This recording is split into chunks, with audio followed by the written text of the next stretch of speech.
The metallic click of rifle bolts echoed through the armory as Diana methodically cleaned each weapon, her movements precise and practiced in a way that suggested years of familiarity with firearms. To the soldiers preparing for marksmanship training, she was just another civilian contractor handling weapon maintenance, invisible and unremarkable among the support staff who kept their equipment functioning.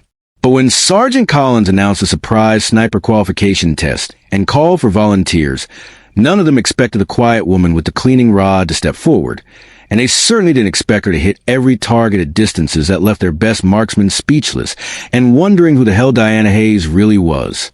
Welcome to those who left a trace, where ordinary people carry the most extraordinary secrets. Before we dive into this incredible story that will leave you speechless, tell us in the comments what city you're watching from today.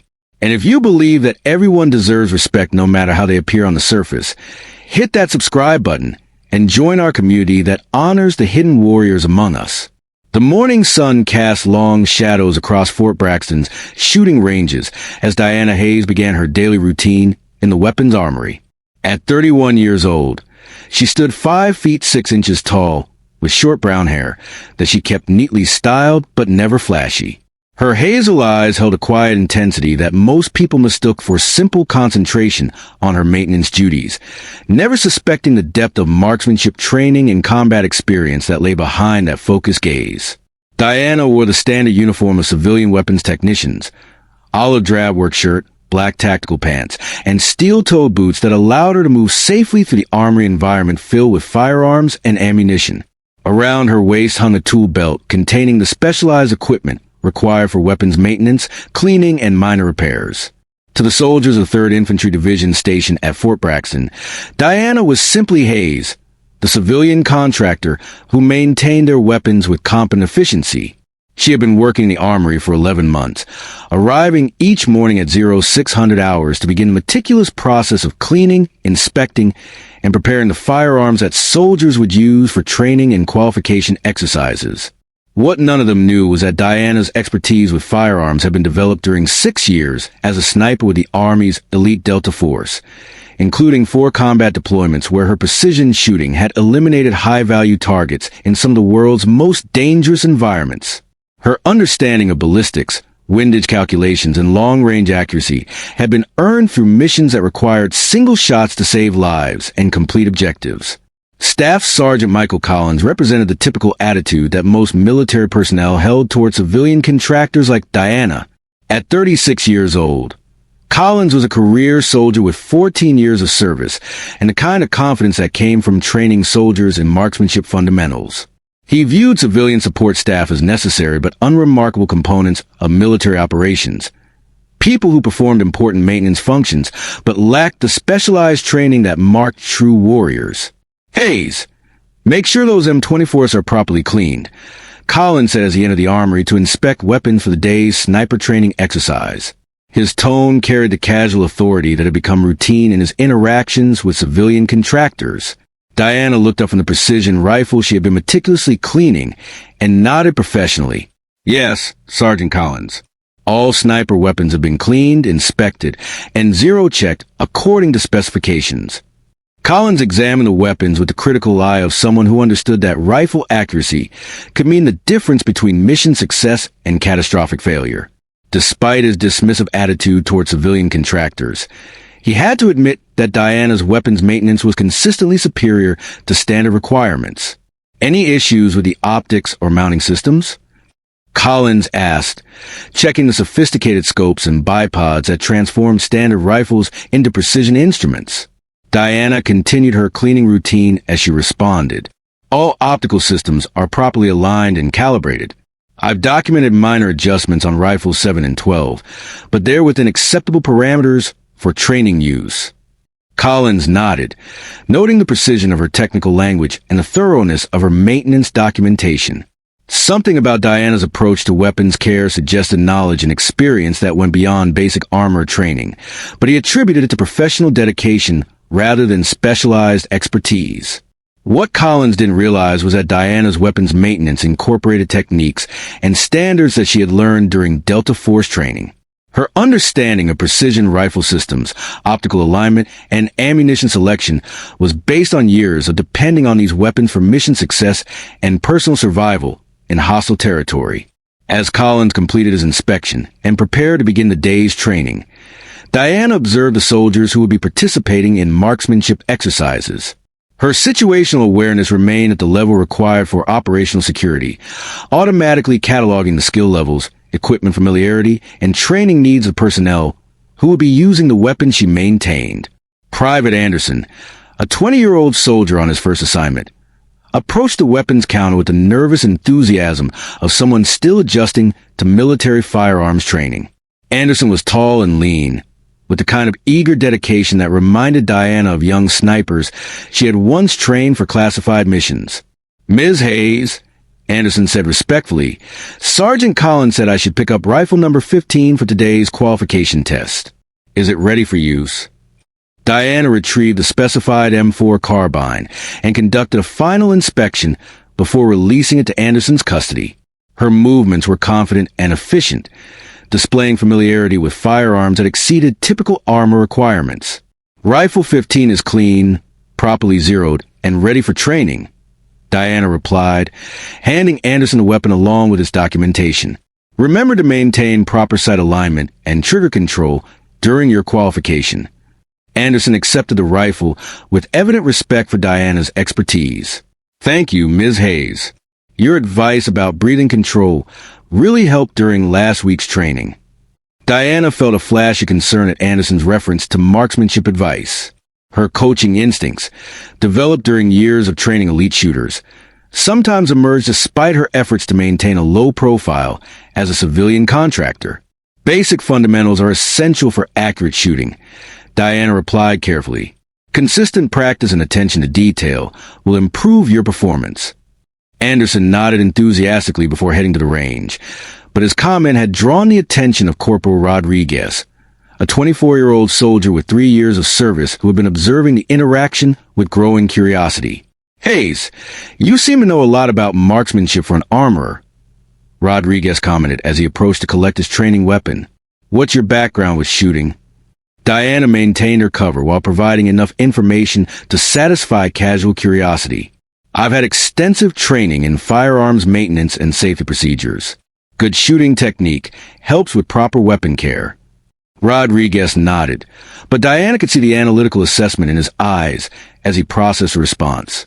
Military personnel were trained to recognize competence and evaluate potential assets, and her expertise was registering on his professional radar.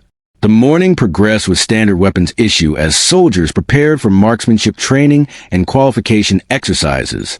Diana coordinated the Army operations with the same methodical precision that had marked her mission planning during operational assignments, ensuring that weapons, ammunition, and equipment met the demanding requirements of military training. Around 1,000 hours, Sergeant Collins returned to the Army with news that would change everything about Diana's carefully maintained routine. "Hayes, we have a situation," Collins announced as he entered the weapons storage area with evident urgency. "Lieutenant Morrison called in sick, and we're short one instructor for the advanced sniper qualification test this afternoon." Diana continued her weapons maintenance while listening to Collins explain the staffing problem that threatened to disrupt the training schedule. "The qualification test requires an expert marksman to demonstrate proper technique and evaluate student performance," Collins continued. "Without Morrison, we'll have to cancel the exercise and reschedule for next week." Diana paused in her cleaning routine, understanding the implications of canceling advanced training that was essential for soldier development and readiness. Her operational experience had taught her that training delays could compromise mission preparation and soldier safety. "Sergeant, is there anyone else qualified to conduct a demonstration?" Diana asked, maintaining her role as a concerned contractor while evaluating the tactical problem. Collins shook his head in frustration. "Morrison is our only instructor certified for advanced sniper training. The other marksmanship instructors are qualified for basic rifle training, but not for precision shooting at extended ranges." As Collins prepared to make the difficult decision to cancel the training exercise, Diana found herself facing a choice that would irrevocably compromise her cover identity. 12 soldiers had prepared for advanced sniper qualification, and their training schedule was already compressed due to upcoming deployment requirements. Without fully considering the consequences, Diana made a decision that would reveal everything she had kept hidden for 11 months. "Sergeant Collins," she said quietly, "I might be able to help with the demonstration." Collins turned to look at Diana with surprise and growing skepticism. "Hayes! Sniper qualification requires expert-level marksmanship at ranges up to 800 meters. This isn't basic rifle maintenance." Diana met his gaze with steady confidence. "Sergeant, I understand the requirements. I have experience with precision shooting that might be sufficient for demonstration purposes." Collins studied Diana with new attention, noting the calm assurance with which she discussed advanced marksmanship requirements. Her manner suggested knowledge and experience that went far beyond weapons maintenance, but he struggled to reconcile her claims with her civilian contractor status. "Hayes, what kind of shooting experience are you talking about?" Collins asked carefully. Diana realized that her carefully maintained cover was about to be compromised, but the needs of soldier training took precedence over operational security concerns. "Sergeant, I have extensive experience with precision rifle systems and long-range marksmanship. I can provide the demonstration that your soldiers need." Collins felt his understanding of Diana shift as he processed her claim. The confidence with which he discussed sniper training suggested expertise that typically required years of specialized military training to develop. "Hayes, if you're claiming to have sniper-level marksmanship skills, I need to see credentials or documentation of your training," Collins said, his tone reflecting both professional skepticism and growing curiosity. Diana reached into her shirt pocket and withdrew a small metal token that bore no identifying marks, but would be instantly recognizable to anyone with appropriate military clearances. "Sergeant, this will verify my qualifications through proper channels." Collins examined the token with growing amazement. His combat experience told him that such authentication devices weren't casually acquired, and their presence suggested that Diana possessed military credentials far beyond anything he had suspected. "Hayes, what the hell is this?" Collins asked, his voice carrying a mixture of surprise and professional concern. Diana's response would change everything about how Fort Braxton's personnel understood her identity and capabilities. "Sergeant, I'm former Staff Sergeant Diana Hayes, United States Army Special Operations. I served 6 years as a sniper with classified units conducting precision elimination missions." The silence that followed was profound. Collins struggled to process the revelation that the civilian contractor, who had been maintaining weapons for 11 months, was actually a former Delta Force sniper with combat experience that exceeded most personnel on the base. "Hayes, you're telling me you're a former Special Operations sniper?" Collins asked, his voice barely above a whisper. "That's correct, Sergeant," Diana replied. "My service record is classified, but I'm qualified to conduct sniper training and demonstration exercises." Collins felt the weight of command decision pressing down on him. If Diana's claims were legitimate, she possessed exactly the expertise needed to conduct the afternoon's training exercise. But verify her credentials would require security clearances and authentication procedures that could take hours to complete. "Hayes, I need to contact my superiors about this situation," Collins said. "If you're really qualified to conduct sniper training, we need proper authorization and verification." Diana nodded understanding. "Sergeant, I'll cooperate with any verification process. But if you need immediate assistance with this afternoon's training, I'm prepared to provide it." Collins made a decision that would transform the day's events. "Hayes, I'm going to give you the opportunity to demonstrate your claimed expertise. If you can perform at the level you're claiming, we'll proceed with the training exercise while I work on verification."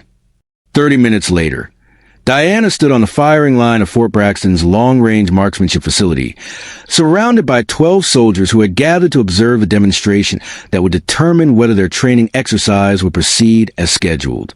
The shooting range stretched across 800 meters of varied terrain, with targets placed at distances that challenged even experienced marksmen. The M24 sniper rifle Diana had selected was identical to weapons she had used during countless combat missions, but she approached it with a careful attention to detail that marked professional shooters. Sergeant Collins addressed the assembled soldiers with evident uncertainty about the unprecedented situation. Today's demonstration will be conducted by Ms. Hayes, who claims to have advanced marksmanship qualifications. We'll evaluate her performance and determine whether to proceed with qualification testing. Diana ignored the skeptical murmurs from the assembled soldiers and began her pre-shooting routine with methodical precision. She adjusted the rifle's bipod for optimal stability, checked the scope's clarity and alignment, and calculated environmental factors that would affect bullet trajectory. Her first target was positioned at 300 meters, a distance that competent soldiers could engage with reasonable accuracy. Diana settled into her shooting position with fluid movements that immediately caught the attention of observers who understood marksmanship fundamentals. The shot broke with perfect surprise, and through the spotting scope, Collins watched the bullet strike dead center in the target's bullseye. "Hit center mass," he called out, his voice carrying growing respect for Diana's demonstrated skill. Diana's second target was placed at 500 meters, a range that required advanced marksmanship skills and careful attention to environmental factors. She made subtle adjustments to her scope settings and firing position before delivering another perfect shot that struck within inches of the target center. By her third shot at 650 meters, the assembled soldiers had fallen completely silent, watching in amazement as Diana demonstrated shooting skills that exceeded anything they had previously witnessed. Her technique was flawless, her results consistent, and her professional demeanor revealed training and experience that clearly exceeded civilian contractor qualifications.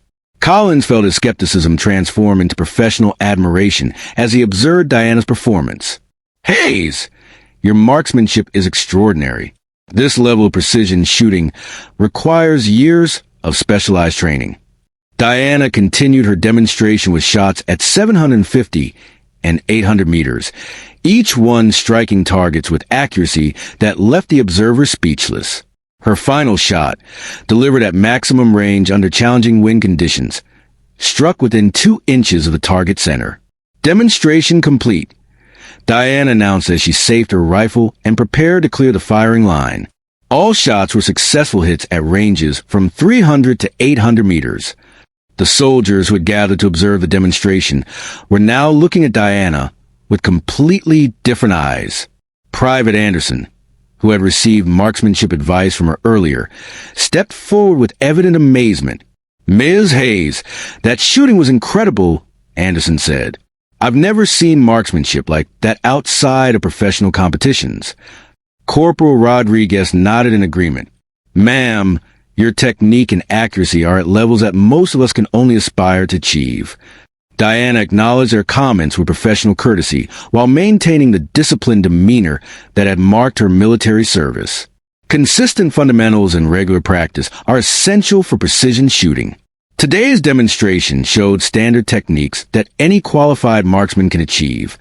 Collins approached Diana with new respect and growing curiosity about her background.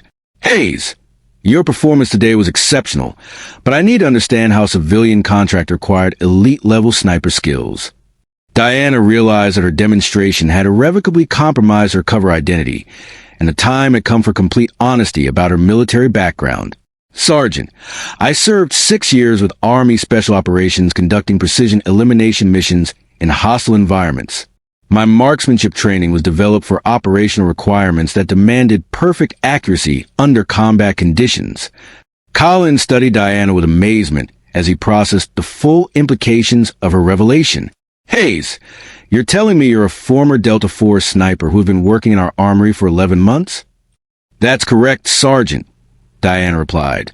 "My transition to civilian contractor status was arranged to maintain operational security while allowing me to continue serving in support of military operations."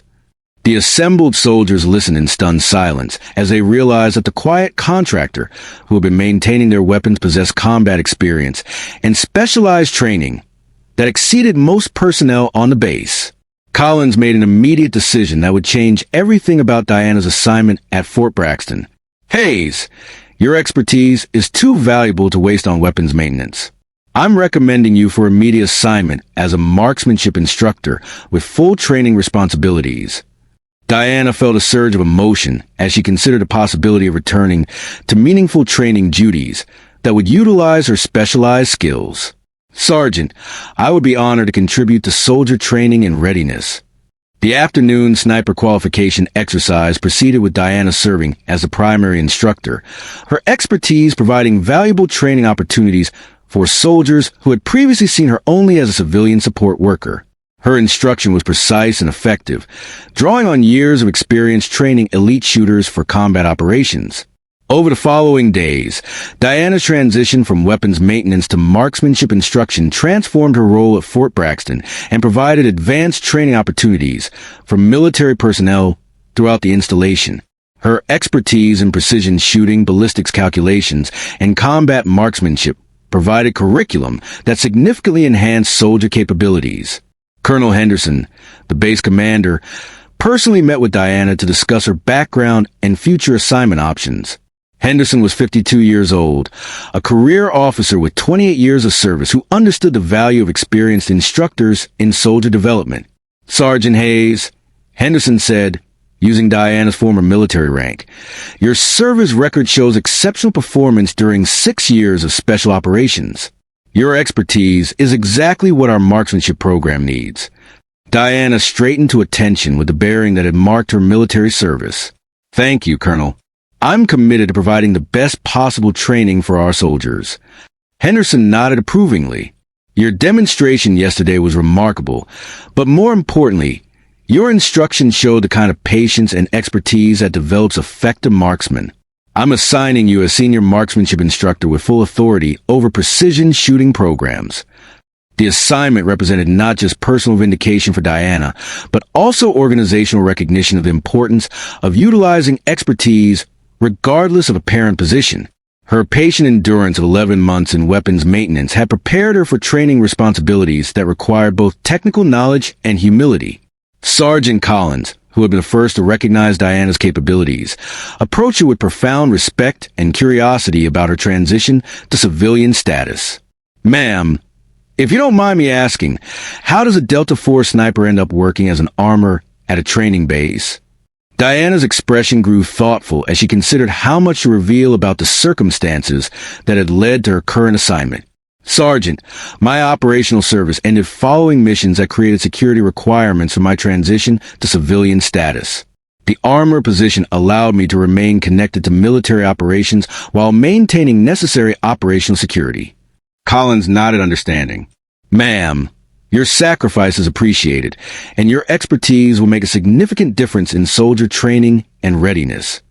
Private Anderson, who had been among the first to recognize Diana's knowledge, approached with eager enthusiasm about learning from her experience. "Sergeant Hayes, would you be willing to provide individual coaching to help me improve my marksmanship skills?" Diana smiled, feeling the satisfaction of returning to meaningful training duties. "Private Anderson, I'd be happy to work with you on marksmanship fundamentals. Developing precision shooting skills requires dedication and consistent practice."